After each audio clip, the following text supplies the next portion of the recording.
All right, welcome back. You're watching NewsX. My name is Vineet Malhotra. In the Air India Phuket-Delhi turbulence case, the aircraft suffered a sudden drop in altitude, leading to turbulence and injuries to some passengers.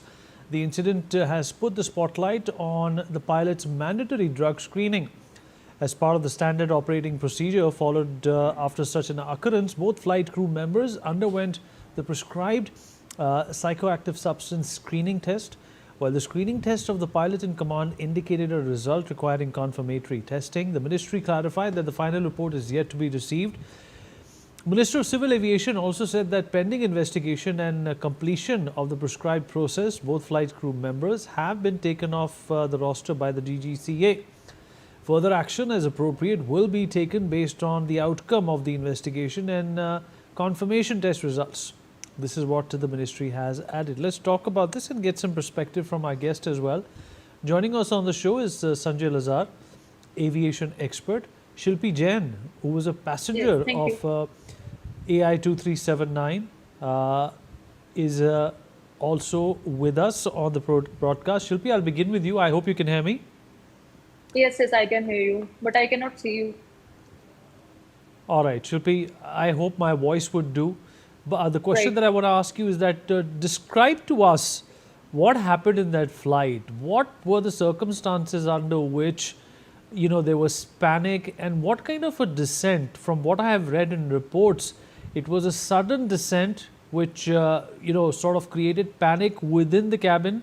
And there were people who were injured. There were spinal injuries, there were head injuries, and there was absolute pandemonium in the aircraft. Describe for us what really happened.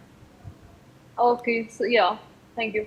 So I'll begin with the exact scene. So we were taking a nap after having our breakfast. So suddenly, what I saw was my head. It was touching the aircraft roof, and it happened two times with me. And all my co-passengers and other passengers started screaming because everyone was flying here and there.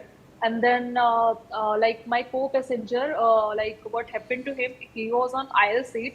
So he touched the roof of the aircraft and then he went backwards and then forward. So this is how he got the injury on his ear, and like blood was coming out of his ear, and everyone was screaming. There was panic attack, and it went like 2-3 minutes. It was like that only.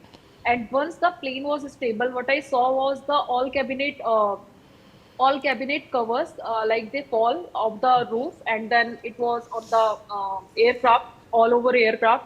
And till the time everyone was injured, I myself was injured. I have a neck jerk, and I am feeling like dizziness from past 2 days. So yeah, there were severe injuries. I saw people, most of the people, they were not wearing seat belt, of course, because it was like we were on the 35,000 feet height, and it was stable. Like we were not aware that we can encounter such kind of turbulence, because we were not having any kind of like alarm regarding that, because crew members, they were also not wearing any seat belt or that kind of stuff.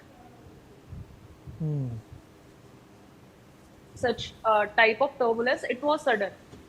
So this is what happened in front of me, and it was scary enough, because yeah, it was scary. What did you think had happened when this turbulence and this descent started? So it was not a normal turbulence. People are telling that it was a clear air turbulence in which, like, jet stream, the speed of jet stream, they shift very fast. But I don't think it was a severe turbulence also, because the aircraft that went 300 feet vertically, it's not possible for normal or severe turbulence. So it must be something else. I am waiting for the reports to be out, that black box report, because I don't think it was a cat. People are they are referring it as a clear air turbulence. I posted a video on Instagram also, and like people were saying that it was not anyone's fault. It was a clear air turbulence. Yeah. Right, Sanjay, once again, this was Air India, of course, and you begin to think, why only Air India? has to deal with Why these always? problems. Right. Sanjay, what do you have to say Yes. to that? Why does it always have to be Air India? You know, they've hired a new CEO, somebody who's responsible for taking Ethiopian Airlines. I believe that's his profile. To the next level. Why does it always come down to Air India and how it's managed?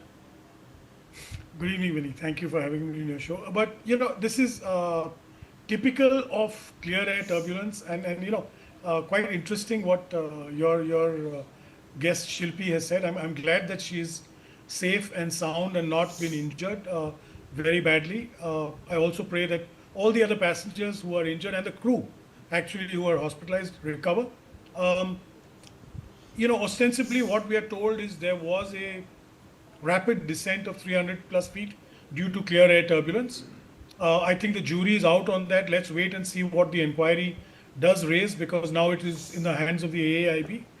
There are also other things. It's unfortunate.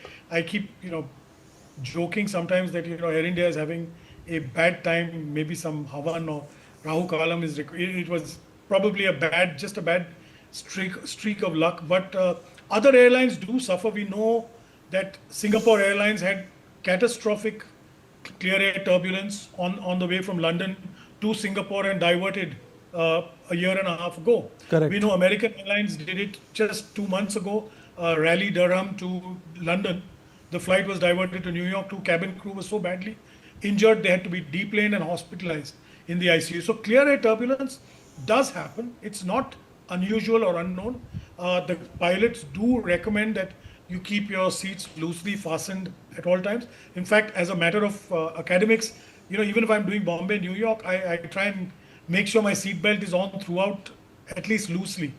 But it is what it is. There is an incident. It's happened. It's also got to do with probably a large number of international flights. This area, mind you, the Southeast Asia to India route is full of turbulence because of the monsoon winds, because of cascading currents and things like that. And it's not now. It's been for the last 30-40 years.